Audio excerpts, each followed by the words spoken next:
The FNRad Snowboard Podcast is presented by Vans. Season 8 of FNRad is sponsored by Wired Snowboards, Anon Optics, the Boardroom Snowboard Shop, FindAnEpicAgent.com, and Tribute Board Shop in Nelson, BC. Tribute Board Shop in Nelson, BC is home to the best selection of snowboard, splitboard, and skateboarding gear in Nelson.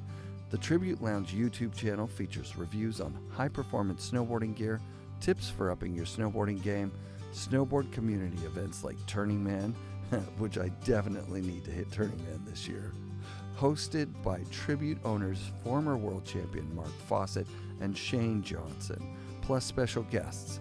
Subscribe today, then go buy something at tributeboardshop.ca or visit their store in Nelson, BC.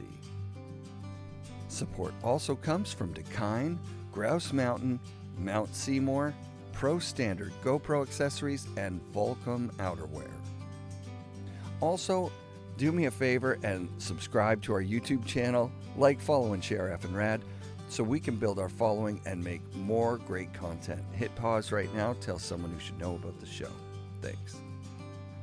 Special thanks this episode to Beneath Base Layer, thisplaceisawesome.net, and Tomahawk Indigenous Cannabis Extracts. Check out these awesome companies doing FNRad things. Dano Pendygrasse is Canadian snowboarding royalty. To quote Snowboarder Mag, from snapping Terrier's teenage years as a summer camper on the Blackcomb Glacier, to chasing the whiskey crew with a point and shoot, to recording Devin Walsh's textbook switch style in the era of booters, the images captured by Dano Pendegrasse's camera over the past quarter of a century have inspired countless individuals to live the riding life. Dano's hard-working commitment to snowboarding earned him his place as arguably the most influential and prolific Canadian snowboard photographer of all time. I caught him at his house in Whistler, and we start out by talking about FNRad's transition to video. How many people are watching the video versus listening to the podcast? We're going to find out. Yeah. We're going to find out. So I on the podcast I listen to, I don't think I watch any of them. I used to watch the 9 Club a bit, but I've never watched a podcast. But for the most part, I don't watch them. I just listen to them. So yeah, I think I was. Oh, that's not true. That one we were talking about before. I watched that one with Jeremy.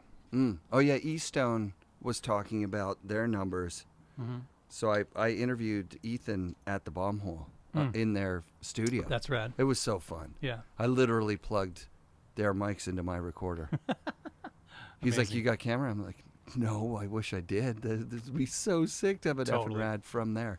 Yeah. And Ethan's so nice. Both of them are great Super people. nice. Unbelievable. He called looking for a photo one day, and I was like in the midst of whatever the hell I was in the midst of. No. And he's like, "I need it tomorrow," and I was just like, "God, you're a photographer. You know, Yeah. you know it's not that easy." Yeah. I didn't have it. I didn't have it scanned, and there was just no way. But I like what they're doing. I've never watched their show. Like, I don't watch the... I think I watched a little bit. Like, the reason it's good is because clips, right? So Instagram has turned away from being a photo thing to being a video thing. Right. And so the clips are good for promoting your show. So when Trevor's was out, not Graves, Andrew. Like, the clips were all over the place. Oh, yeah, totally. So. Yeah, it's funny that I missed that, even though growing up in snowboarding, you go, oh, yeah, it was all photos. Just did a quote last night for Chris Corbett about what it was like pre-social media with mags. Yeah. You'd read it front to back because it was thin. You devoured it. Yeah. Like, I can remember reading the staff list, the people that worked at the magazine. For sure. I remember being bummed when... Because sometimes they'll like forget to put a photo credit in, just gets overlooked or whatever. Photo unknown or whatever. Yeah. But they wouldn't even put one in. So you'd like, because oftentimes the photo credits were buried in the spine. So you'd like be pulling the pages apart to see who took the photo. Yes. And then like I remember like they'd forget to put a photo credit in. You'd be pulling apart the thing looking for the credit, and there wouldn't be one. And it was like, who took that picture? But then later on, when I was a photographer, it was like, I took that picture, or did I? Yeah, totally. Yeah. Oh, that must be a thing, because Sure. remembering what picture you took of what guy at what place. I mean, for the most part, because you're the only photographer out in the backcountry Right, or whatever. right. But if you were shooting contests or something, like a lot of times contest photos are really similar. And, Yeah, you're literally on the deck beside the guy. For sure. Everybody's taking the same photo. I remember it's a great air. There were pictures of Palmer from Sean Sullivan was the guy who did the Sully's Gully. It was like the first kind of attempt at making a super pipe.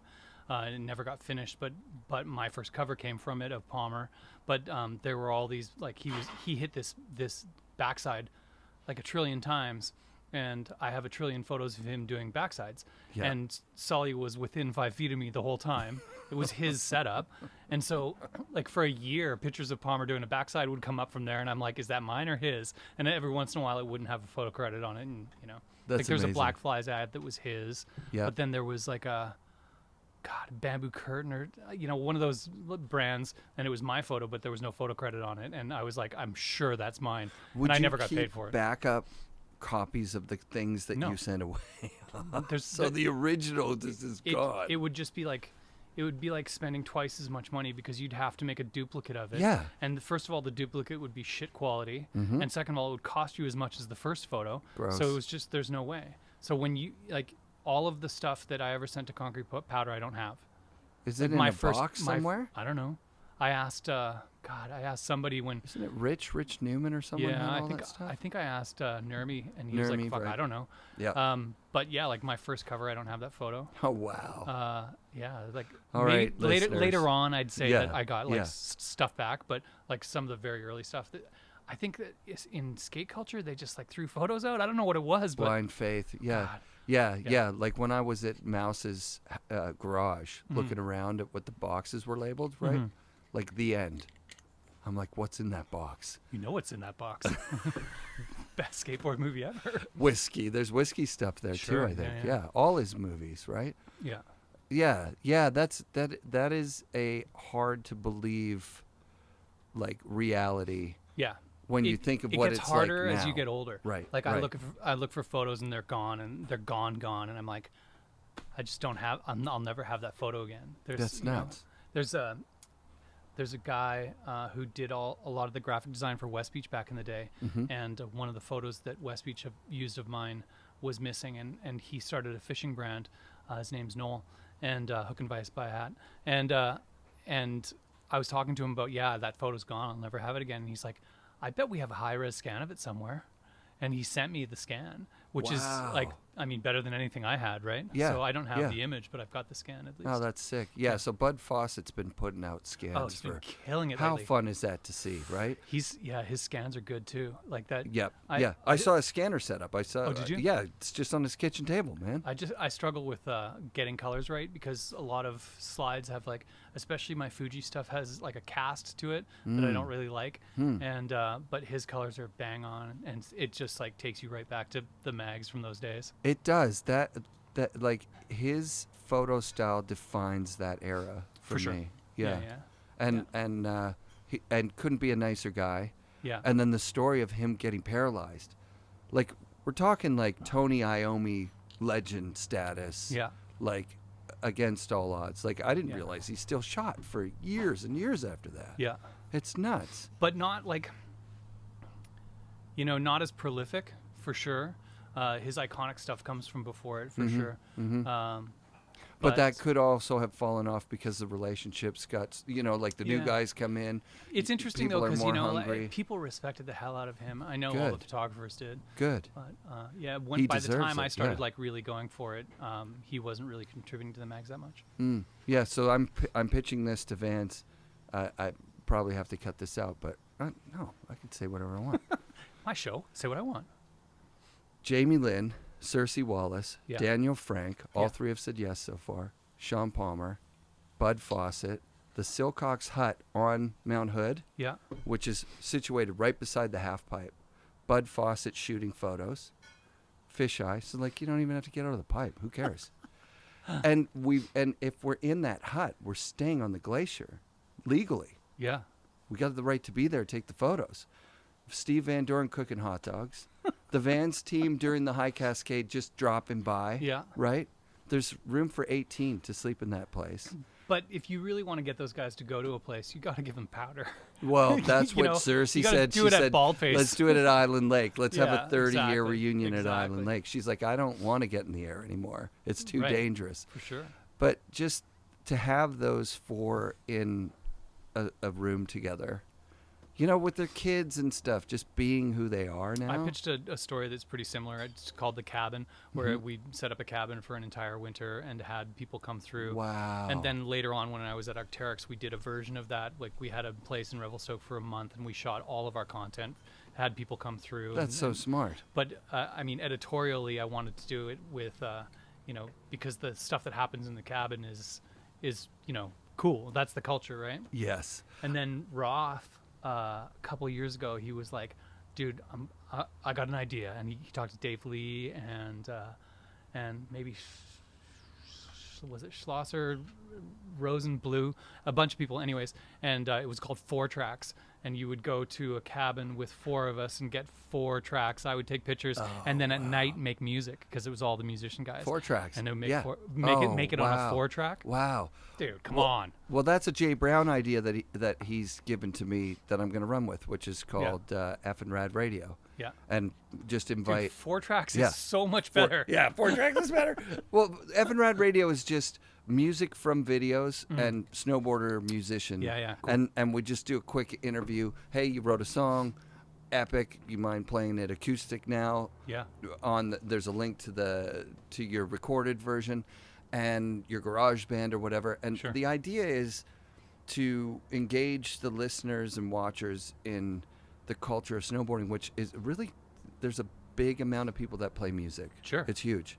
Yeah, it's huge. massive. But then also from my point of view, I'm like, I want these guys to make a bit of Jake from it, because the best way to do any kind of money music stuff is you own the rights to your songs and you sell them directly to a group of people that want to hear them. Yeah, I mean, it's a hard place to do anything these days. One of my friends is in a band called Stars, and they're, you know, pretty big Juno Award-winning Canadian band. Sick. And, you know, it's during the pandemic especially, it's just a struggle. Like, they're a well-known band, and making money's hard. It's tough to be a musician these days. Did you ever hear the song, the rodeo song? It's very Canadiana. Yeah. I'll play it. Well, it's 40 below, and I don't give a got a heater in my truck, and I'm off the rodeo. I talked to the singer of that song. I don't know why. I forget why. I just saw that I could contact him. And the story he told me was amazing. Yeah, I mean, that album was nominated for a Juno. Was it really? Yeah. There was like a Calgary outlaw country scene. Sure. This guy's a fiddler. It's not his song. He changes the lyrics a little bit to make it even more. But when you listen, you guys will hear it behind this. He owns the rights to that song. He fought for the rights to that song. Good for him. And this is what I keep telling you, which is so hilarious. He goes, his grandkid scrubbed TikTok. And he said, you know, with these 5 videos here, it's 150 million views or whatever. And he got his first royalty check. It was like $11. Yep. But streaming don't pay. The best thing is that he jumped through the hoops, got the rights to the song, registered it with something. Yeah. And he's now getting $1,000, $2,000 a month. Good. Yeah, Awesome. which That's is what amazing. he lamented. You know, he had this song everyone knew, and he made no money from it for 40 years. Yeah. And now here he is, 40 years later. And then all that has to happen is like somebody licenses it for a movie soundtrack or something, and he'll be just fine. And he owns the license. But then there's more to the story because, and this is just me guessing, there was a band. Sure. And for those 40 years, the reason he didn't make any money was that the other bandmates owned the rights to it, didn't pay him. Yeah. And so now I think he owns it, and now he's not paying that. I would never want to get involved with any of that stuff. Like, oh God, rights and right ownerships and stuff. Well, MacDog's wife was talking about it with me on. They scrubbed the internet of all things MacDog that were bootlegged. Yeah. But then now putting them up, they're having a hard time because Mike had handshake deals with these musicians or their labels, right? Like, so a handshake deal with no contract from 1994. And even when he started licensing things properly oftentimes those deals would be for 2 or 3 years. Right. Because there wasn't kind of a sense that it would live on an internet forever. There was no such thing. He's going to sell the videos for 2-3 years, and then he's got overstock, and that'll last him the rest of his life. So there's a, here and there where it there's out. business in re-editing around different songs, but from our vibe, like the nostalgia of a part is about the song too. So big time, dude. Big time. Well, remember, and I'm sure you saw it, the whiskey documentary, which is now gone from even the link I had to it's gone. Is it? Which was a super secret link that you're not going to find it, people. It's gone completely. But it was a properly produced, Lauren amazing, Lauren Graham documentary on whiskey. It included the Jackass guys were in it. Yeah. You know. I'm all over that shit. Yeah, that was crazy, right? That was insane. That was that was a real shame, because I think that it was music. The story that took it down. Yeah, there was more than just music, but that story should be told, and she did a great job of getting like Bam on camera saying, there would be no Jackass without whiskey and stuff like that. That's crazy. It was super influential. Oh my God! It was the start. I mean, Can't Kill Yourself came after. It wasn't whiskey. The start. No, it wasn't. There was because the surf movies way back when. Way back when, with the guys doing Run that Man stuff. and totally. That's so funny that I geek out on this stuff because we all grew up together. Fun. When Kearns had that video, he didn't like go and sit in a room and play by it himself. He'd come over and throw it in the thing, and we'd watch it and laugh our asses off. You know, like that was the culture. Those references are like, that was what made you feel a part of something. Well, because you had to share things in person. You know, like if you had that tape, there was only one. And, if somebody went to California and picked up a new surf video, it might never get distributed in Canada. Right. So I remember Trax magazines coming up from Australia, and we would just pore over them because it was this large format surf magazine with beautiful photography in it, and you would just never see it unless somebody brought it back from Australia. Exactly. So I remember Graham Clements, Roberta's brother, showing me a Japanese mag where he was basically famous. You know what I mean? Like, he's like, look at all the shots I have in this mag. And I remember being like, wow, I got my hand on a bunch of, what was the Japanese, like the main Japanese Snow Style, probably. Snow Style. Yeah. There was a photographer from Burnaby. He shot for Snow Style, and he had his... John Kami? That must be who it was. John Kami Takahara. He put his collection on Craigslist for free. Yeah. I went and I met him. I think I sent you the link. Yeah, you probably because did. he's been my friend now since the late 80s. Not super tight, but then he has an insurance company. I buy my insurance from him, whatever. Rad. So a couple times a year I get to sit and just chat with him about whatever's going on. And he was basically the first guy in BC to shoot photos of snowboarding. So he was shooting that early stuff before anybody like was. Rudy Rasmussen stuff, like pre... Yeah, he probably has Rudy. I'm sure he does. Like Evan Feen and well, Evan Ken didn't really and live those here. guys. Those guys were all Alberta guys. But they would come and shoot at Cypress. I've seen those. I've seen a film that they made from... There was a year that Craig Kelly showed up at Cypress. That was 89, and it was the first West Beach contest. But that was where the first West Beach was. Yeah. Was at Cypress, right. And Ross was there. Craig was there. Transworld came. Guy Motil was there. Guy was there. He shot... That's when I got my first photo. The next day or the next week or whatever in Whistler, that's how Ross got his cover. That's right. Was from that whole thing. You got your first shot, that shot of you on the Sims. On a Burton Air. Doing a double grab mute. Yeah, the double grab mute. With a guy named Ian Gerard. Oh, that's so and it sick. Says Dano Pendygrasse. And love it. In the thing, they mentioned like the Pendergrass brothers, and it was like really... Oh, that's epic. Because Kevin and Guy were sort of discovering, or at least trying to show the Canadian snowboard scene. At that point, for them to do it in 2 weeks or whatever, they did a trip through Alberta and down to Cypress and then up here. That's insane. And at that point, there was still like that. The Alberta guys had just got here. So like 88 was... You're talking Nix and Mark and those guys? No, I'm talking... Before that. Yeah, I'm talking... Ken and those guys. Lundgren. Oh, wow. Alex. Oh, man. Dave Summers. Yep. Keith. And, there was like a handful of dudes from Alberta who came out. Flynn Seddon. Nice. And they came out and they're like, this is going to be the spot where we're here. Yeah. And so they came out and we all got a house in Emerald, and that would have been like in '89. And so those guys weren't even at that contest. Like wow. So you know, it was a trip, but Yeah. that's where I met Neil Edgeworth and Johnson. Damn. Yeah. And they were Kelowna guys, Yep. is that right? So they were interior guys Yeah. coming down for the contest. And Edgeworth was like, he was like the superstar of the day. He was so much better than everybody, and he's like a kind of weird untold story in BC. I don't know snowboarding. anything about him, Yeah, he to was be honest. just super good. Died in an avalanche. He passed away in an Chamonix. avalanche. Yeah. In France. Yeah, in France. Wow. But he was like, he was so good and such a personality, and he was just like sort of ahead of everybody, and then just like got super drunk, and a lot of people caught up. Oh, You know? yeah. That is a thing, isn't it?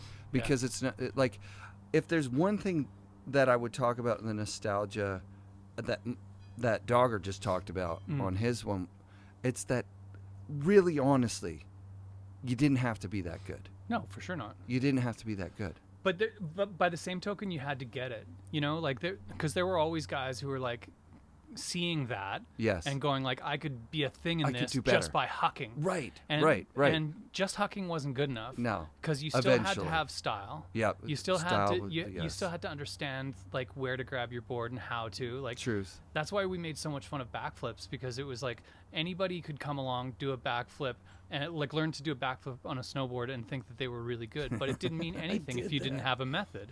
If you can't do a method, I don't give a shit. And my method was like double bent knees, grabbing on the.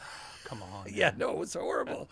I came from a place that didn't have any culture. We were just Yeah. getting it all from the magazines. Sure, but you must have seen that the methods were important. Of course. Like you see Roach and you see Palmer and Craig, Yeah. and you see how they do backside airs, and you're like, all right, like there's something there that's better than. I've talked about just it on going the show. big.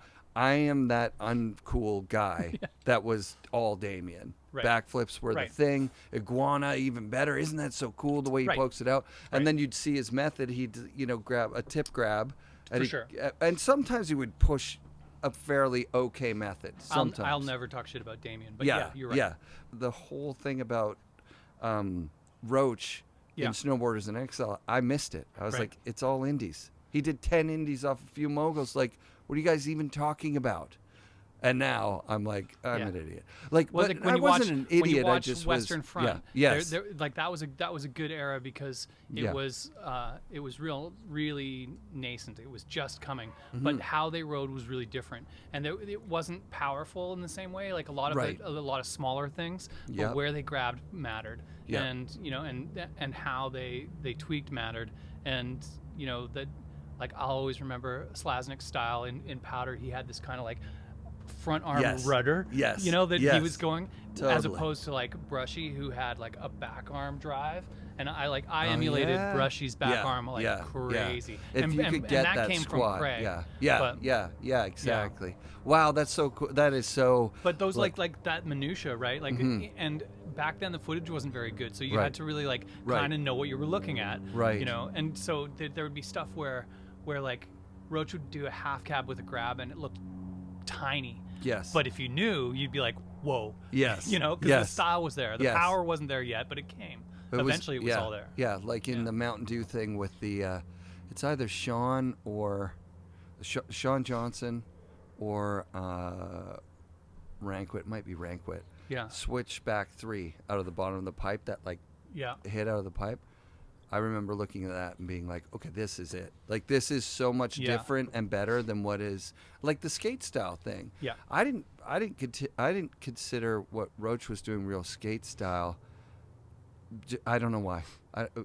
I think But it probably was. because it overlapped for me with, I saw Snowboarders in Exile, then we saw Critical Condition, and then all of a sudden it's New Kids on the Twalk, Yeah. and it's a completely different animal. The Yeah. boards are cut down. People are doing stuff that's Yeah, yeah. sloppier but skate, and it was all of a sudden like you could watch a Fall Line film and go, I get it, and that's cool. Like Yeah. Big Air is awesome, Yeah. but I really get this jib stuff. And because you could do it too. Like there was, you see something that's like an 8-foot air on a side hit, and you're like, I can do that. Do it. But you're not gonna, probably drop a 40-foot cliff. No, no.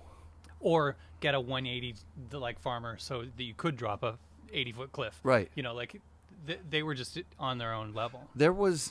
That happened out here, I'm sure too, right? Like just a longboard. Sure. Like go fast, big, Yeah. long. Oh, I was out here when it was. But we had a culture of fast here. Yes, you know, like, in Whistler. and We're it talking wasn't Whistler. really about boards, but like if you were riding under a 160, everyone was like, "What are you doing?" I don't think you're going to be able to keep up. For sure. And Right. you know, we prided ourselves on that. How was it when Devin came up as a kid? Because he was such a Seymour kid. He probably No, didn't it's even different. come up here very much, did he? Yeah, I didn't do a lot of riding on hill with Devin until way later. Yeah. Yeah. But you guys, you're famously there during, it's gray out, white out up here. Yeah. For the West Beach photo shoot, and Devin and I forget who it was that was with him. Another Alex Toporowski, Toporowski, Paul Culling, and Yeah. Boyer. and it was like And Kevin Young actually was there yeah, too. and Kevin, right? Yeah. Like come down to Seymour. Yeah. And it was like it took a bit of convincing, but once you guys And were Jay there, Gunzig. oh, Gunzig was there too. Epic. Well, I think he was maybe like a team rider, team manager. Like I think he had a dual role at that point. That makes if not, sense. he did pretty soon after. He came out of the scene that I came out of, like in Ontario. Yeah. Yeah, same. Kevin came out of that too. Yeah. It was a fun scene. For sure. And then so that trip to Seymour, like we were all shooting up here except for Devin and Toporowski were down there. And I think it was probably Gunzig who was like, let's go hang out with those guys and do like just mountain hits at Seymour. Yeah, those Boyer Devin like mirror shots of the tree bonk thing. Yeah, totally. It really defines that was era. a great trip. That was the first paid gig I got. That one was. I got paid for editorial stuff in magazines, but that was the first time like Chip paid me money to shoot this thing for the catalog. Yeah. And the turnaround was pretty fast. And I actually shot some night thing at a butcher shop that I didn't know what I was doing, and I fucked up the whole shoot. Oh no. Yeah, still bugs me. I'm sorry to laugh. I mean, I'm sure one of these cameras isn't rolling or something's going to be it's such a bad feeling. But Yeah. I mean, now I'm old. See, that's the thing. Yeah. Is that to be 50, well, I'm 49, but to be near 50, and I know you're a couple years older than me. Like, isn't there something so sweet and nice about how little you give a shit about, like the big things like that? Like, I could not take it as serious as I was when I was 20, because it was everything when I was 20. Yeah, it's interesting because in some ways, there's a thing, like cultures move, right? And that is it's a young man's game, and in as much as like your body doesn't really allow you to do all this stuff for a really long time. But more than that, like culturally, it has to change and it has to grow up and it has to be infused with ideas from young people. I don't want to be the one dictating culture of anything at this Right. point, other than like if it were like a creative thing, because I think that muscle keeps growing, and I think that creatively there's a huge creative spurt in people's 50s and 60s. Yes. But like in terms of like the progression of snowboarding, like I don't want to dictate that. I know what I like and don't like. Right. But I certainly like I want to see what their take on it. We had our take. Yeah. Yeah, Although very- I want to see them have a better take than just our take part 2. Like I don't want to see another switchback side 5 off of Forum step down. Right. I've seen Right. it done by Peter. I don't Right, care if anyone else right, does it. Right. I was thinking about this because I knew the conversation would eventually land here. There is something to, doing it a little more styly, or, oh God, these guys You think they're that going to we be have more now, styly than Peter? Peter Line, no, you're not. It's true. There's something to be They're said. limited. I think They're that limited. we live in a really. I think the snowboarding world it has a different set of standards. In skateboarding, that would be so frowned upon. But in surfing, like, is somebody getting barreled at pipe ever going to go out of style? Of course not. It's Right. it's the same trick. But Yeah. but like doing the same trick that somebody did 20 years ago and not improving on it. There's something like to me that's just kind of like lazy about that. Well, the thing was, you guys Do were- it for yeah, sure, yes. but don't put it out in the video part. Yeah, right. Cut it. Well, that's what I was thinking on the way up here when Mac Dog was talking about how much they cut, right? Yeah. You don't do that Dogger anymore. was ruthless. You don't do that anymore. Which is, but the thing is, and here's why. It's because it's no longer this big build up to a dramatic movie launch. Right. It's content. It has to be out all the time, and you have to fill your channels. Exactly. So of course you're putting everything in there. You're putting all the B grade, and you're putting everything. Like I like kind of sarcastically about 10 years ago said that like park edicts killed snowboarding. Okay. And I was just being a shithead to see what people would say, just trolling the world. Yeah. And people got really upset about it, and it was like, and it's funny when people get upset about something. You probably touched on something that's kind of true. Probably. And like you can only see so many park edits before your eyes glaze over a bit. Yep. And like the like it's ride on rails. It's not even ollie to rail. Right. And it's like it seems like it's gotten easier to me. Oh, absolutely. Equipment's got better, and people are trying less, and part of that is a consequence of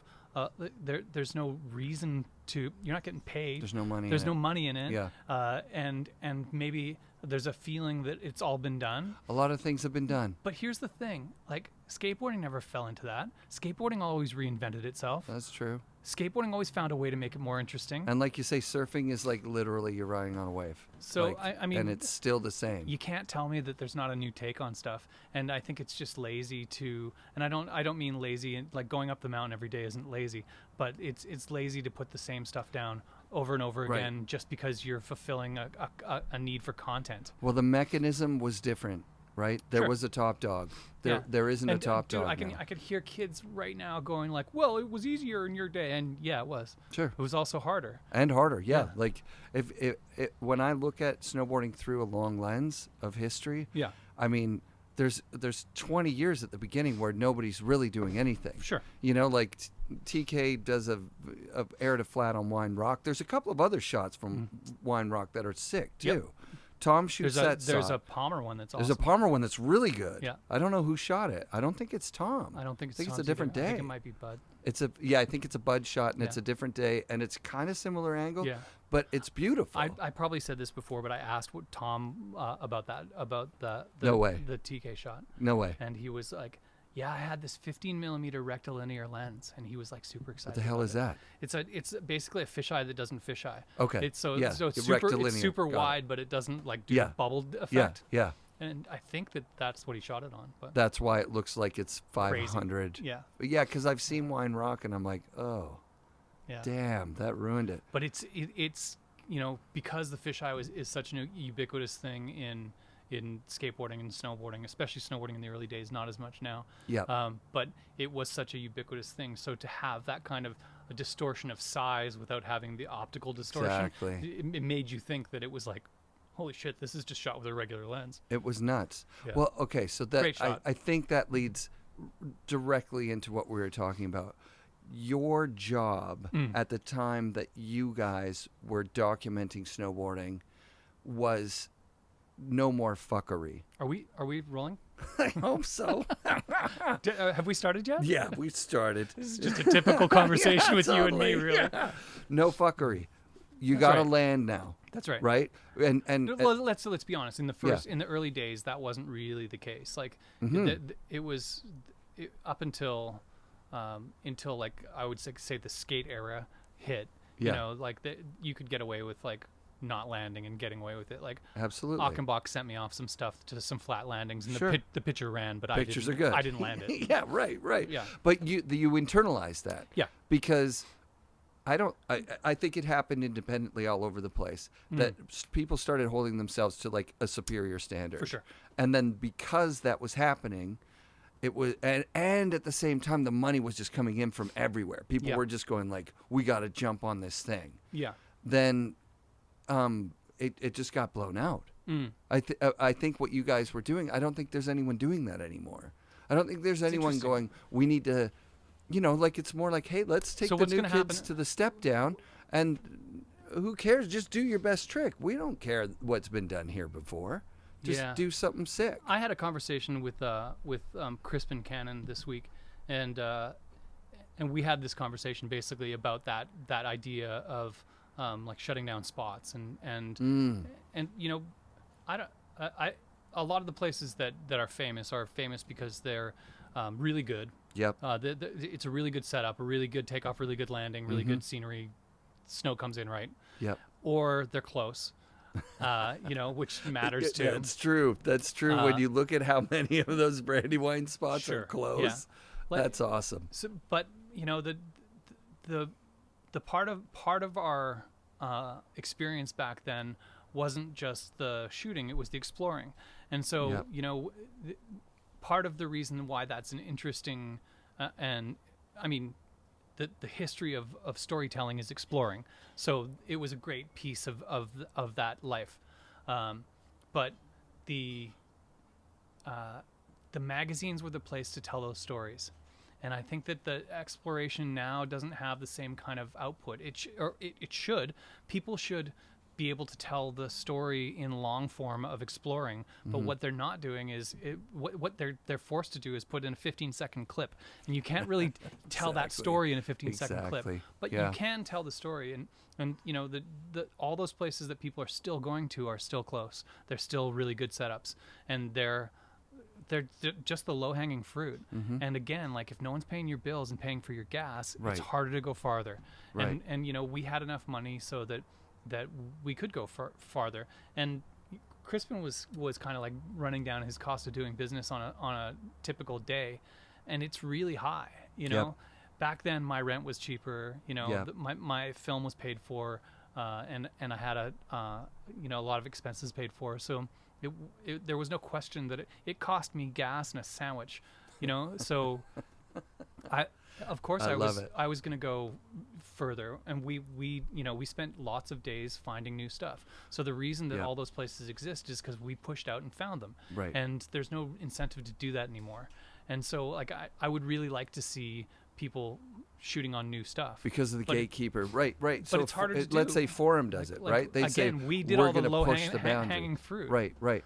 And Forum did do that. Right. They pushed Totally. especially in the rail era. They were like, all right, let's go see what's in Minnesota. Let's go see what's in the farther parts of the Northeast. Let's go see what's in Finland. Let's go see what's in. Do you know what I'm saying? Like hell yeah. So that exploration continued to happen. Well, you were there for the transition too. This is what I was thinking of pay to play from just like, okay, I saw this guy in the Whistler Park. He's ripping. Yeah. Let's take him to a backcountry jump because I know he can do it. All right, he's going to, let's get our shots. Let him practice in the landing because he's going to ragdoll like crazy. But you could bring people out there and build a star. Yeah, it didn't really work that way. No, that never happened? It did with like Mike Page, that happened. But he was an outlier. He was, oh my God. For the most part, like people came up by shooting with smaller crews, getting some pictures, and they got on the radar not by like, let's take you out and see what you can do, son.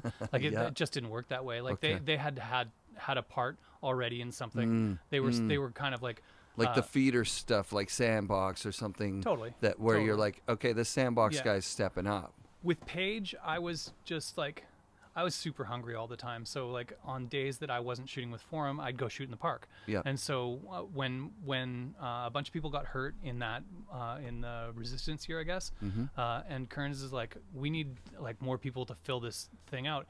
I'm like, yeah, I'm shooting with this kid Paige and Sylvain Beauchamp, and like they're both riding Forums already. And like, I mean, it seems pretty like, let's give them a chance. They kind of got a shared part in that, and didn't so they? yeah, I think so, but Paige like really put himself out. Yeah, like he stood out. He did.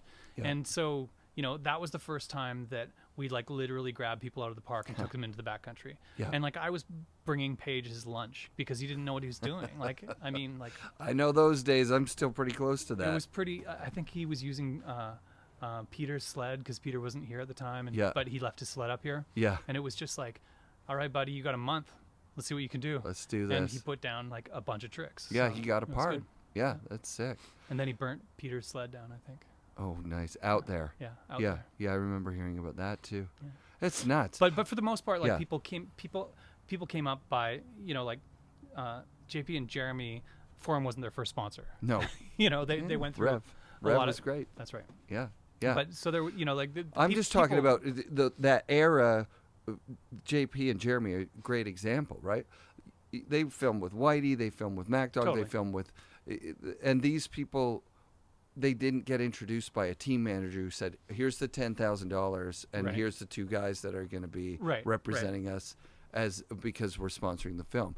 Which once it becomes pay to play and then it stops being pay to play, then you've got no incentive Right. for that was my point. I kind of thought it through. I get like, what you're saying. Yeah. Yeah, there was, because there were like kind of non-affiliated film crews out there. Like Murray Seipel was making his own projects, and, Right. and Brad McGregor was making his Oh, own yeah, projects, right. and like those guys were making stuff, and they had sponsors, Yep. but they weren't like a Forum or a Burton. Like when Right. when Forum and Burton and some other brands, I think Nitro, made their own project. You know, when they started like coming in and saying, well, we're just going to make our own movies, that was really bad for the industry. Yeah. You know, because it broke up crews, and I mean, it might have been good for the companies, but it was Right. it was bad for the culture. I think it's bad for the companies too, because you get this false sense of who your riders are. Sure. Because you don't have MacDog cutting the footage. Right. You hear this on the bomb hole on my show a lot, that somebody got there. You know, Seth Hewitt was talking about. He's so excited. He's shooting with MacDog, Yeah. and then he goes to the premiere, and there's none of his footage in the film. And then he's like, what the fuck do I do? Yeah. So he's a smart kid. Yeah. He goes, can I have my footage, please? Yeah. I'm going to give it to another project. Sure. Because they paid for that footage. Yeah. Like, it's got to go somewhere. So, of course, whoever he's writing typically for. Dogger was yeah. really smart with that. Like everything that he made was an asset to him. So if it wasn't in his footage, it would be cut into a promo loop for a trade show for that Got it. brand or whatever. Right. Like, you know, that Right. stuff didn't go to waste. No, we talk of about course the not. cutting room floor, and that's Right. true. Like he cut ruthlessly for his projects, but Yeah. he's also, he knew where value was. It sounded like he worked with Seth to get it into I'm another sure that's movie true. project. Yeah, I'm sure that's which true. which is like, well, that's good. Yeah. You know. And then Seth went back and filmed with him again. And Well, got and he's a yeah. long-term thinker too. You know, he's not going to like burn Seth down and then Right. then what does he do when he needs him again? But you know? like I was saying, so I think having that kind of gatekeeper, you being one in that era, that was the integrity of the pro scene at that time. Yeah. And as soon as you make your own project, you could do a 2-year project on any pro. Sure. And they're going to get some footage yeah. and get some real good, talking points. We and saw a get lot their of those. dad, We the saw- dad saying he's always been doing this since he was a kid, or the literally women. Yeah. literally anybody who's like good enough to be sponsored, Yeah. you could do a 2-year project and get a 20-minute film. If you can't, you're doing it wrong. Yes, You know, totally. like, there's totally. always a story. So it's not. So I think now it's all that. Yeah. I can't think of a film crew That's independent. Independent. That's just taking money from people that. Yeah, can you think of a company that's sponsoring independent films? No. Why would they? Everything's just Van sponsors podcasts. that. Yeah, Vans is one of those ones that is an anomaly in the industry, but they've got so much money.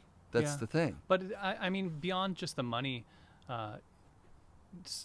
they've been really smart about, and it sounds cynical when I say smart about, but I don't think it's cynical. I think that they really understand that where their culture is, where their heritage is, and why that's important.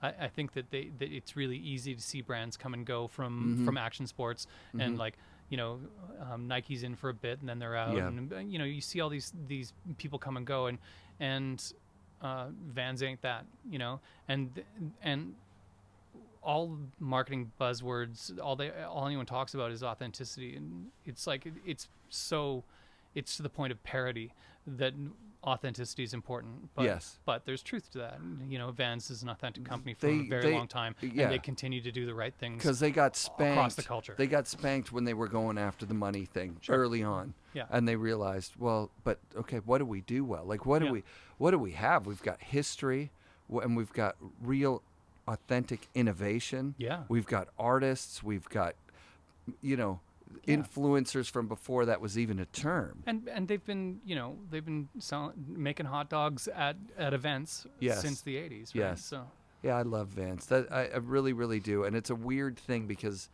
of the way the economy is now with gig economy stuff and with like intentionally losing money to gain market share. Yeah. Vans could do that, Sure. but they're keeping that real authenticity there with real. But when I look at brands in the teams space right now, like good look at stuff. Look who's in snowboarding still, and to be in it still, you've got to give a shit about it because it's in a lull. Let's say it's not on one of its big. It's obviously the last couple of years have been a bit better, but it's gone through a point where it's not like as culturally relevant as it was at one point.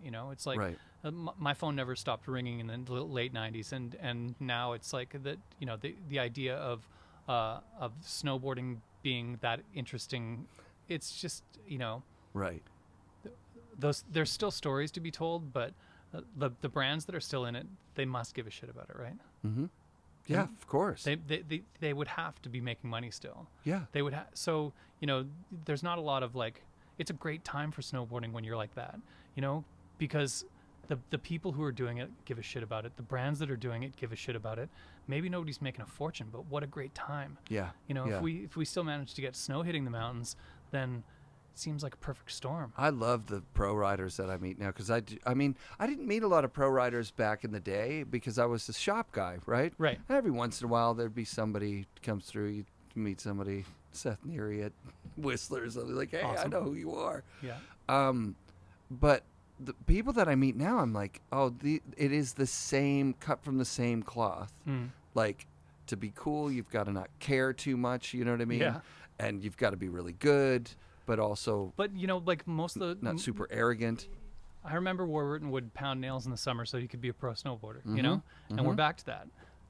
So, So, like, it's come full circle. Like, people have summer jobs so they can be a pro snowboarder. It's true. Yeah, it's nice to hear Rasmund's not doing that this year. Good for him. I know, right? Like, I've been rooting for that guy for, like, 6 years. Did I ever show you that picture that I took a picture of his dad and him, and they're both, like, going into a surf tournament, and I put them both, like, together? I think I've seen it. I feel like I didn't share it. I think I shared it with him, but I was just like, the style was so similar. And, like...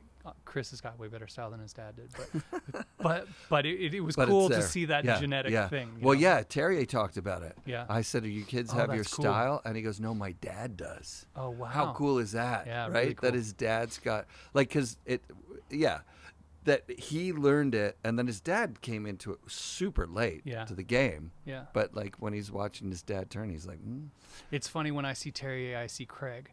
Because I think that he picked up so much of Craig's style. But there's something more to it.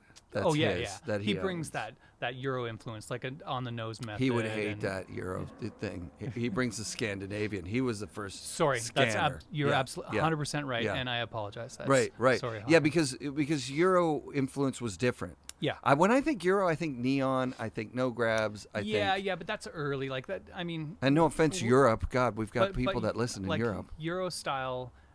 In the 80s was as dorky as like neon North 80s. American style in the 80s. And then in 90s it meant that you had posy. Yeah, and probably I just always think of like really far up on the nose methods. Yeah, totally. But there's a lot of guys who broke that down too. That Dude, stereotype. and you know what? I get so excited thinking about it. I'll end on Regis Rowland. The fact that he did everything he did in a bubble, just him, one guy, no influence. He's riding with mono skiers, and he's the guy on the snowboard, and he's making it up from scratch. And he was rad, man. Go watch his stuff; it's insane. I've seen it all. But we're almost an hour in, and we haven't even talked about the thing that I came up here for, and I'd like to transition to. Well, I mean, I'm really happy that you're good, man, because the time I talked to you before yesterday or the day before, you weren't that good. Like, well, no, I was okay a couple days ago. I wasn't very okay. No, you were good. You were good yesterday or a couple days ago, but the time before that was like 2 months before. Yeah, and there was some major stress in your life. It's been a month this week, 4 weeks this week since I had open heart surgery. Oh my God. That's nuts. Yeah, it was nuts, man. I was I spent a year getting worse, just feeling like my energy and life kind of dripping away. And then that's all over now. Yeah, you were living in this beautiful where we recorded before the no-show event in your that was your business. We recorded but you recorded Roth there, not me. Recorded Roth at your house, but we recorded you at your office. At the office, right. Which is the same basic in area. Gastown, Which, when you're, it's one of those places when you're up above it, it doesn't feel like you're in it. But then on the day-to-day, you're coming in and out of your house in a war zone, you know? Yeah. Like, to be fair, when we moved there, it was like, it was kind of turning into a better, like we used to make comments like every day, go on the street and be like, felt better today. Didn't feel better, So for gentrification in action. Well, kind of, but the Gastown is interesting because it's not like the traditional population has been pushed out of there. Right. It's just like there are two parallel cultures that live together and don't interact. That's true. It's a trip. And it's been like that since I moved here in 1993. Oh yeah, it's been there for a really long time. Yeah. But like at that point, the really negative parts of the struggling culture were getting better. Yep. And of course there were more and more people like who were taking a chance on Gastown. And then just before COVID and during COVID, it all went really downhill. I remember Craig's forum. Remember the brick wall showroom in Gastown? That was like where I became a convert. I was like, oh, this place is epic. Totally. This place is incredible. Yeah. And then your guys' stuff. Our place was great. Was great like that. But like, ironically, we just heard Whistler ambulance in the background. I never hear that which anymore. Is you would never hear, right? But like when we were talking about the stress of city life, I'm feeling it, man. I'm feeling like living in the heart of a busy city is taxing in a way that is hidden from you. I think I certainly didn't realize it, and I probably am. I wanted it to work out in that place. I liked the place that we had built. We turned our house into the place we wanted to live in, and we did a big reno, and it was great. But the underlying stress of living in the downtown east side is just like it's just too much. Mm-hmm. So we sold that place and moved up here, and part of that decision was because I was going to be going through this open heart surgery, and the recovery. I still can't imagine having to do the recovery in the downtown east side. I'm so glad I'm in Whistler. Yeah. There's no question in my mind now that the like never sleeping at night and the constant background stress contributed to my heart disease. So what was the first signs that you had heart disease? Like how? Because you're young. It's awesome being like 50 and 51, 52 and going through the heart program because everyone refers to you as the young guy. It's awesome. Because in the rest of your life, you're feeling like the old guy. Oh my God. And then you go into the hospital and like, oh, you're so young. Yes, I am. In 2016, it was really smoky. It was one of the fires. I remember that. Yeah. And I remember Mad Max, the red sun in the sky. We just had like province-wide forest fires that were really bad. Yeah. And I was walking around and finding it hard, like finding my chest really tight, and just like walking up a little hill and thinking like this smoke's really affecting me. It's crazy. Mm-hmm. And then the smoke went away and it still happened. So went to the doctor and they're like, oh, you have angina, and that means that you have a heart problem. And so we went through a series of tests. I actually did a full year of like hospital regulated exercise. So I would go in twice a week to the hospital and strap into things, and they would monitor your exercise. Oh wow! And diet and my cholesterol levels are really, really well managed by statins, but all the exercise and stuff in the world didn't change it. So like lifestyle changes did not change my cholesterol levels whatsoever. Oh wow! But statins totally did. So those are little things that open up your It's heart, not even your that. arteries? It's just it's a little pill that regulates how cholesterol goes into your blood, basically. Oh, okay. So I was on statins, and at that point my cholesterol was better, but my heart was still plugged. So then I went in 2018 and had a stent put in. Had 2 stents. Oh, that's what I'm getting mixed up. Statins and stents. Statins. Yeah. So the stent, they go in through your wrist, sometimes groin, but for me in my wrist, and then they put a little a little mesh tube in the artery in your heart. It expands, it opens up the thing, and that, like, the next day I was like, oh my God, I'm back. Blood flow. Totally, it was amazing. Stoked. And so Rad. that was great for a couple of years, and then in about this time last year, something changed, and I could tell that something changed. Like, my head got messed up. I was pretty depressed, and I started getting angina again. I could tell that I wasn't getting enough blood. And so it took a while to get in to do another angiogram, and they tested my, or they went in to basically see if they could put another stent in. And they got there, and they couldn't. And so they're like, all right, sorry, bud, you're getting open heart surgery. Oh, wow. So that's got to be bad for your heart to find out that you're getting open heart the surgery. irony. And then like so at that point I had just started a new job. I had I was doing client work for this company, and they asked me to come on, and I started working for them, and it was this really great thing. And then I got this news, like, you're gonna get open heart surgery. Oh, God. So we sold the place pretty quickly, and then the surgery date was supposed to be just before we moved up here.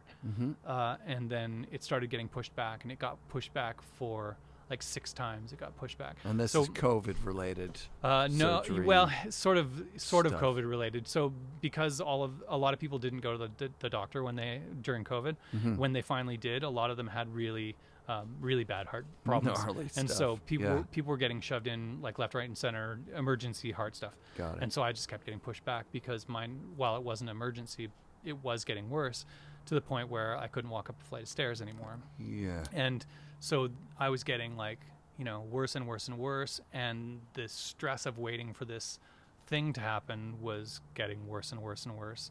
And then finally we got the date set, and it got pushed back a week again. God. The night before I went in, I was supposed to go in for 10 a.m. And the night before, the surgeon phones me, and he's like, hey, can you get here at 6 a.m.? He's like, otherwise I'm just going to have to push you back again. Because it was after a long weekend. They had said to us, the only reason that you'll get pushed again is if somebody's getting a heart transplant. I'm like, what are the odds that some healthy young kid's going to drown on a long weekend in BC? Probably pretty good. So a heart became available, and they did a heart transplant. Oh, so wow. he did my surgery, and then that afternoon did a heart transplant. Jeez. Dude is How's the surgeon? Best. Yeah, those surgeon best. guys are awesome. Man. They have a confidence that's like nobody else. Yep. The kind of person who, like, holds your heart in their hand literally, and they do it 3 times a day. It's nuts. It's nuts. That's nuts. Yeah. Yeah, I had a great relationship with my orthopedic surgeon when I broke my leg. Yeah. He was on the way out. He was an old-timey surgeon. Yeah. But I would agree 100% that confidence, I've never seen it It's anywhere else. It's like a fighter jet or Yeah, fighter pilot or yeah, something. like an something astronaut. Like Yeah. I got this. Yeah, Like, yeah, totally. That's nuts. yeah. I spent 4 or 5 days in the hospital, 4, I think, and I got out pretty quickly because I'm the young guy.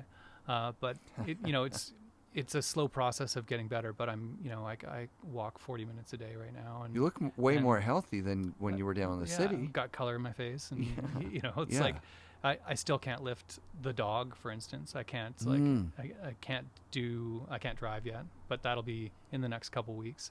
Oof, So driving is stressful, man. yeah, well, I'm glad I don't have to, but I just want to get on a bike.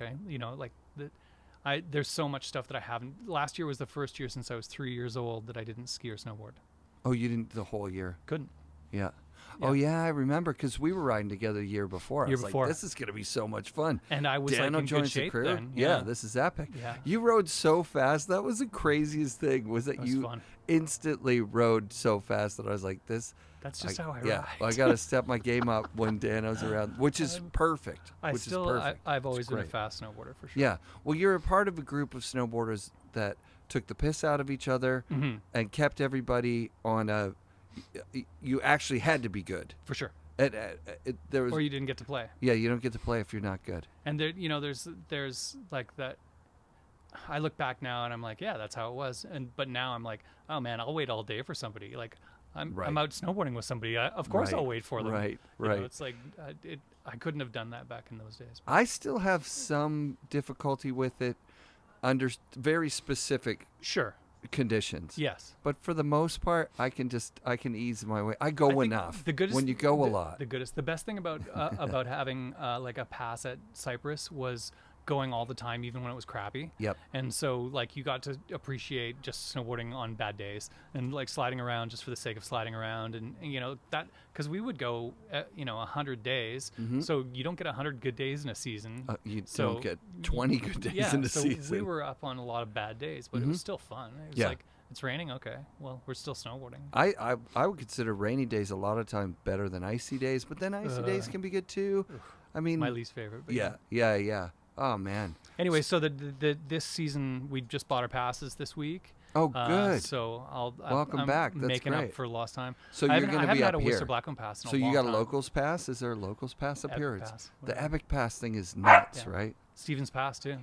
Yeah, there's a lot of good spots. Fernie, If Kicking you Horse. want to do a road trip this year, let me know. Yeah, for sure. That would be fun to do. For sure. I should get Epic Pass as a sponsor of the show, but Yeah, I don't know. yeah. People seem to get really polarized around those conglomerate pass things Sure. because they make the mountains way busier, right? I looked at you can actually buy just a Whistler Blackcomb pass, and I looked at both of them and I was trying to figure out why anybody would, because it just doesn't make any sense to me. But it was like more expensive with less options.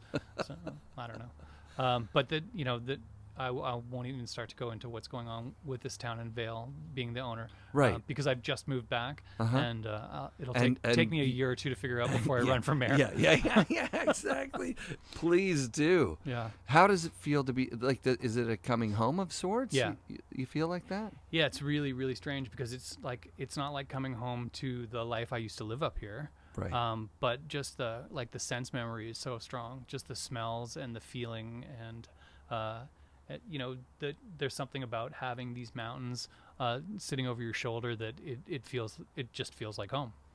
It's nuts. And I definitely, it's not what I expected, but it's probably better. Right, because you were going to buy a place and all that stuff, Yeah. and I mean, we were really close to having a place in Squamish or North Van, and I'm happier here. Yeah, see, that's what I'm looking at now. I'm gonna retire from Canada Post, try and do this full time, Yeah. and try and find like a, I don't know, like Yeah. a remainder. Someone who owns land that's got a little nook somewhere that we could just put our forever dwelling on. We don't need much. Yeah. That's the thing. And you can make a lot of place out of a very small footprint too. Oh yeah, totally. And we're into that. That would be really fun. Kim's got a friend Mike in London, and they found a tiny little corner of a lot that was somehow unclaimed and managed to claim it. Oh, And wow. the place they built in it is phenomenal. Okay, so we're talking London, England? In England, yeah. Because where there is no property. when people talk about like the housing market being crappy here, I've heard in London they've been on leases. They've been selling leases God. for 50 years, Yeah. right? Because nobody's selling any property. Why Right. would you ever? Why would you ever? Right. Yeah. So, I mean, we complain about a lot out here, but this is, this ain't London. This is awesome. That's the truth. Yeah, it's gorgeous out Don't here. forget to take one of the cams and do the panoramic sweep of the mountains. Yes. Because we'll this have view to. is pretty spectacular. Yeah. You can't really see it right now, but Well, you had me in the first 5 words that you said 2 days ago when I called you. Like, I'm on a balcony. You're on this balcony looking. from Mount Currie to Black Tusk. Yeah, it's nuts, dude. Yeah. It's perfect. It's And amazing. It's really important for that healing process. You're looking at bigger picture things, right? I wake up and I walk out and I take deep breaths and I look at the mountain and I feel good. You know, it's like I used to wake up and I'd look at the country music bar and see who OD'd last night. You know, it's just not the same. It's just not the same. Yeah. So I don't know what risk I'm at for health issues like but you what should you're talking know. about. Here's an interesting thing. I've talked to people all the time who are in their 30s and 40s, and I'm like, what's your cholesterol like? And they're like, I don't know. You know, if I had known in my 30s that my cholesterol was genetically high and I was predisposed to this, they would have put me on statins and this would never have happened. And do you know how much of a pain in the ass statins are? Not at all. It's just taking a single pill a day, you know. And I talked to an ex-pro snowboarder a couple of weeks ago, and he was like, yeah, I've been trying to beat my cholesterol with lifestyle and diet. And I'm like, how's that working out for you? And he's like, it's not. I'm like, you'll never beat it. You have to understand that there's a genetic component to this that you cannot just switch off. Right. And you can also deal with it super simple. Just take a pill. It's like, I mean, I know that there are a lot of people have conspiracy theories about big pharma and everything else. But trust me, you don't want an 18-inch scar down the center of your chest. It sucks. Right. I'm super glad that my life is going to get a whole bunch better right now. Yeah. But going through what I went through in the last year sucks. Yeah. And I didn't have to. How could it have been different if you would have gone for screening in your 30s? In my 30s, or even in the beginning of my 40s. Okay. The odds of me having a full blockage they go down exponentially. So I should go get a screening for sure. Anyone that's out there, you get a blood panel. If you're in your 30s and 40s and you're male or female, there's this understanding that it's like a male thing, but women have heart attacks too. Right. And you should know what your cholesterol is. Okay. If you have genetically high cholesterol, it will show up right away. It's not like because you had a burger and fries last night, it's going to look higher. Right. It doesn't work that way. Right. It's like it will show up in your and they'll start you on a program. And I'm afraid to go to the doctor because I'm afraid they're going to try and stick stuff up my butt or my penis or whatever. I don't want them to do that. It's really hard to get through your heart from your penis. Okay. You can try. Now I know. So if the doctor tries, I'm like, buddy, this is junk science. It's junk science. No, I do want to. I do want to do it, but I am scared. I don't remember anybody in my 30s or 40s saying like, man, you should go and get just have a baseline blood panel done. And no. I wish that somebody had. I wish, like it would have been a pretty simple thing to go through otherwise. Yeah. So I don't know. Like, PSA. If you're, I think that a lot of people like me, like I didn't go to the doctor at all. I was just like, I'm fine. I'm a healthy guy, whatever.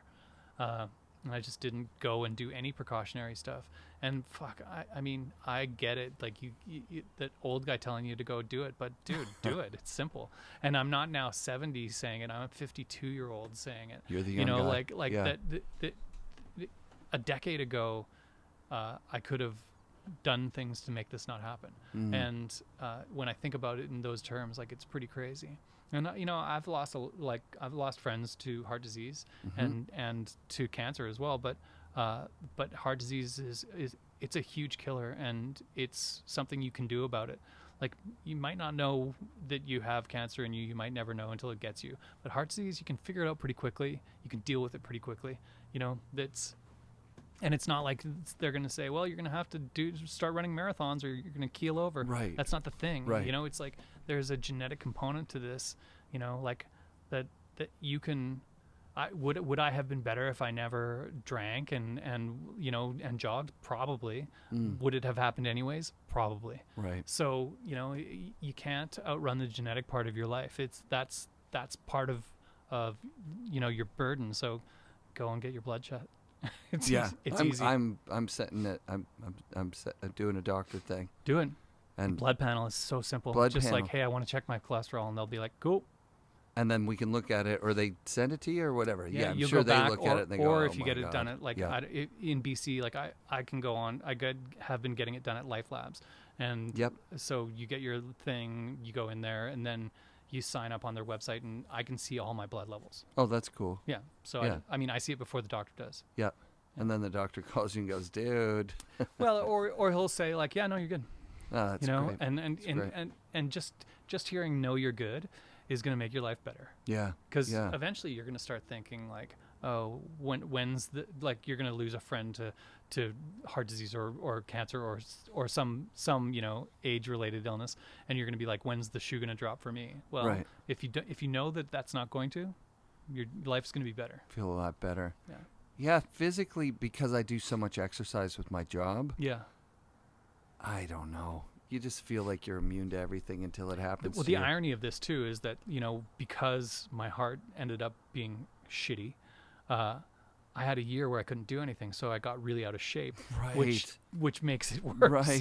Right. So now that I can, I do remember seeing you in the middle of that and just being like, Dano's going through something. Yeah, I got worse. But the thing is, you know, friends do that all the time, right? Sure. You see people usually go up and meet down. a girl, and then you're sitting there watching movies, eating food for a year, right? Yeah, and it's you true. don't go snowboarding, you don't do your thing. Yeah. But yeah, no, I'm gonna get checked. Thank you for sharing that with me. I really, What up?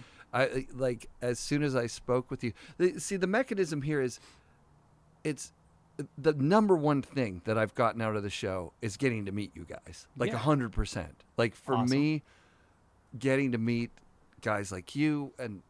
You know, It's there's pretty impressive, I 180. know. Yeah, there's like 180 guests, and Have you sometimes had 180 guests? yeah, it sometimes overwhelms me that when I'm looking through those, I'm like, holy shit! Like, you know, Yeah. I've talked with Steve Graham. You know, like he's Yeah. such a big deal to me, or Yeah. Damien, any of these guys. Yeah. All the way up, Travis Rice, and that's the gift to me from the show. And so when we have like a kind of personal connection, like you and I would Yeah. consider you a friend. You know, like It's funny because like we've rambled on now for however long we've rambled on for, but we do this on the phone like on the regular. Whenever you call, we'll do a good 45-minute episode just on the phone. It's absolutely true, because you're funny. kindred spirit, and you lived as this, like I say, a gatekeeper during this time. Well, I mean, that was bottom so line important is that for all of us. I gave a shit about, and still do give a shit about, snowboarding in a way that you do. You Yes. know? That's it. Yeah. You know, like It's true. There's a lot of things that I am in my life, but like a photographer and a snowboarder are the things that I'll be remembered for. Sure. You know? Yeah, which is epic. I wish they'd remember me for being a fly fisherman. Is that what you're after? Well, you still got time. No, honestly, it's the passion that I haven't turned into a job. So. How? Or I kinda did. That's one thing. Like I've spoken about it a lot. About, you know, when family says, "Well, why don't you go work at a resort as a lifty or a ski instructor or whatever?" I'm like, I see those guys every day. They are not snowboarding. But I'll tell you something, that like the years that I rode and worked on Whistler and Blackcomb, like I rode a lot for sure. And there were perks to that. You could be up on the mountain in times that other people weren't. And Truth. there's everything is like if you're going to be the kind of person that like how I've lived my life is chase experience, not money. Right. And so if you're going to chase experiences, you should do that shit, because you got put that in your back pocket, you know? That's it. That's it. I mean, it's not really a recipe for financial success, but at the end of the day, when you're like, you know, talking to your friends, you're not talking about like, my 401ks are killing it. Right, You're talking about the right. stuff you did. Right. And or the stuff you're still doing, you know? Mm-hmm. And that's, you know, I can't wait to get back to Baldface, and I can't wait to you know, just to have an early morning up here where I'm done by 10:30 and working. Yeah. You know, like Yeah. I just can't wait to be having experiences that have nothing to do with like finances. You know, Right. it doesn't matter to me. Right. Yeah, my kid asked me yesterday when we were driving out to get a car, or it was yesterday, the day before. We do would you rathers all the time. So would you rather be the best snowboarder in the world or have $20 million? And I thought about it for a few minutes, actually. It's kind of like, well, that's a tough one, because first of all, defining the best snowboarder in the world is impossible. Totally. So, like, I could be the best snowboarder in the world if you just put a few limiters on it, right? Like my age. Yeah. And at, you know. But if you could, at some specific reset discipline and start from 15. Right. I get what he's saying. It's Yeah. like, would you rather be Shaun White? I'm like, well, he's both those things, a millionaire and. Yeah. But I'd rather be neither, is what it came out as, because the responsibility of being, you know, let's just say whatever millions of dollars it was, he's just saying, would you rather be financially, like, money driven? Yeah. I don't like that. Right. When I'm thinking about Right. money all the time, it is a bummer. Yeah. And then also when I'm thinking about being the best snowboarder, that is a bummer. Those people that are really obsessed with, being at the top of the front of the thing, that never looks fun to me. Yeah. I want to be the guy in the helicopter. I said it to Jeremy I think being Jones. the best snowboarder in 1991 would be awesome. There you go. Yeah, if you put it at 91, sure, because you could, and there's a lot of opportunity for you there, and you could actually become that millionaire guy. Yeah. I love that Jeremy Jones, California Jeremy Jones. When we were talking, I said, dude, you just picked the absolute right thing, because when, Utah Jeremy Jones is sent somewhere, they're like, find the gnarliest rail for this guy, right? Yeah. But when you're sent somewhere, they're like, find a nice place for him to do a turn. Let's find a beautiful peak in the middle of nowhere. That's pretty diminishing of what he does. It's pretty like. No way, man. No, he gets to go all over the world and ride fast and awesome, which is fine. Yeah, but he also has to. He doesn't have to risk his life every time. Big Mountain Jeremy Jones? Okay. Are you kidding me?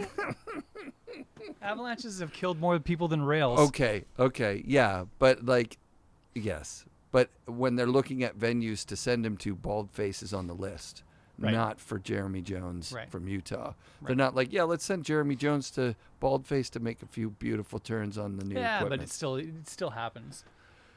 Right. There'll be a team meeting there. Right, but it's a team meeting. It's not like his epic job Yeah. is making a gorgeous turn. Yeah. I think all things being equal back then, I'm sure there was a time where he wished he was the half-pipe guy. His drive was similar to Gibber Jeremy Jones's in that his series of movies took his thing and did it in the hardest way possible. 100%. Human powered, farthest place, the craziest remote place you could do it. Rad. All of these ideas are taking. People talk about fly fishing. They're like, why fly fishing? It's like you could go put a worm on there and catch a fish. Yeah, I could get it. I catch way more fish with a worm. Yeah, for sure. But I want to do something in a hard way.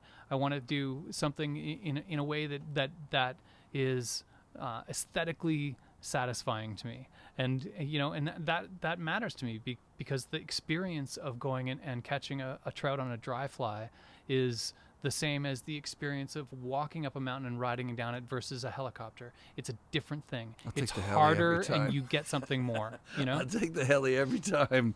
That's why I didn't want to. I probably will too. But yeah. No, I hear what you're saying, if you've taken the heli enough times, right. it stops being the thing. You start taking it for granted, and you stop feeling the same way about it. Yeah. And then you're like, I want to earn that turn in a different way. So you get the heli to the top, and now you got your split board, and you're doing a little thing. I saw it with my friend who worked at CMH. Yeah, sure. Where we're in the same helicopter riding the same turns, and I'm like, this is the best powder of my life. She's like, you should have been here last week, though. Sure. And I'm like, this is ruined for you? Yeah. I don't want to be here. I'm not taking your job. I need this to be the best of the best of the best. It's interesting too because the guides, they get it the best of the best of the best. Totally. And they also have to make you feel like it is that when it's not. That's true. Yeah, and they see the worst of the worst. And they have to farm snow and make it look good for when they see a high pressure coming for 3 weeks, they know know it's going to suck. Right. That's a tough job too. It is. I've watched it. I've watched it with a lot of respect, from both sides. Like, hey, I'm paying the money. Take me to the goods. They go, there's a lot of people paying the money. Tough week. Yeah, tough week. Yeah. I've been to a place on the Skeena River, Skeena Spey Lodge. A guy that I met in Whistler, actually, Brian Niska, and I've been up there a few times now, and I have the worst luck. It's a preposterously expensive experience. And, it's on par with going to a guided heli or cat boarding place, but for big salmon in a river. And every time I go up there, the heavens unload and the river goes the highest it's ever been in times when it absolutely shouldn't. Right. It's like I have terrible, terrible luck there.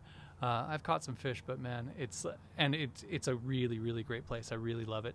But the people go up there and catch huge steelhead. I do not.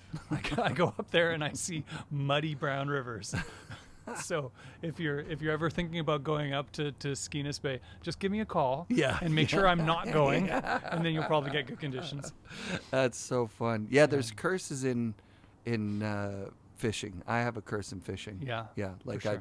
I ruin the trips for But you know people. what? Curses, it's not like baseball curses. It's like the more you fish, the more likely it is that you will you'll break your curse. It's just it's time in the game. Yeah, you just have to go. Yeah, you over just and have to over. go. Yeah. Isn't that a great way to end it? You just have to go. You just got to go. Like that's everything in life, right? You just got to go. That's true. You've said it a couple of times. You've articulated it really well.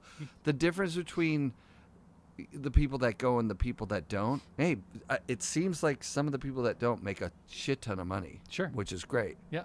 But you don't go, so you can't eat the money. Can't eat the money. You can make the money, and then when you're 60, go to Mike Wigley's. But it's so much better when you're 20. Yeah. Even when you're 50. Yeah. Or sure. 40. Yeah. I've never been to Mike Wigley's. Maybe someday. Yeah, it's cool. Should go there for sure. Oh, let's go together, man. All right. I'm so happy that you're healthy. Me too. It's so nice to see you genuinely my smiling. next chapter is going to be a really, really good one. I'm really excited about it. Me too. Yeah. Do you want to plug anything? You still got Nope. side channel? Nothing? Side channel's on hiatus. Okay. A combination of things. Because of heart surgery, I just couldn't do anything. Of course. You're a friend of mine, John Roth, is in Mexico now. Yeah. Wishing him the absolute best down there with his kid and his wife. Every time I talk to him, he sounds like he's doing great. So. Good. Yeah. And I've got new work that I'm really stoked on. So Sick. like the taking stress out of things, like being an entrepreneur and running something on your own, is a highly stressful thing. Mm-hmm. And so that was probably it was the wrong thing to be doing with a heart condition at that time. Yeah. Right. So now. Yeah. Anything could happen. Yeah. Well, I'm going to do my work, and I'm going to ride a lot. I'm glad that you're back on the mountain. That's the best. I'm actually planning to shoot some snowboarding at some point this winter. Oh my God! Of course, that would be the best. I live here. Why not? Yeah. I got cameras. Yeah. Yeah. It's your passion. It's your thing. That's right. It's what you're known for. It's what I'm known for. There we go. Yeah. All right. Thanks, all right, buddy. Dano. I appreciate it. FNRad shout-outs to Dano and Ken. As he mentioned, we always have the best conversations about snowboarding and all other topics whenever we talk. Thank you to Kim for preparing an amazing dinner while hosting this episode. An extra special thanks to you two for turning me on to Stuart Lee, the UK comedian. Listeners, if you're into comedy, look that shit up. He is fucking hilarious. Please join us next week for another episode of FNRad Snowboarding, presented by Vans and brought to you by SIA Productions.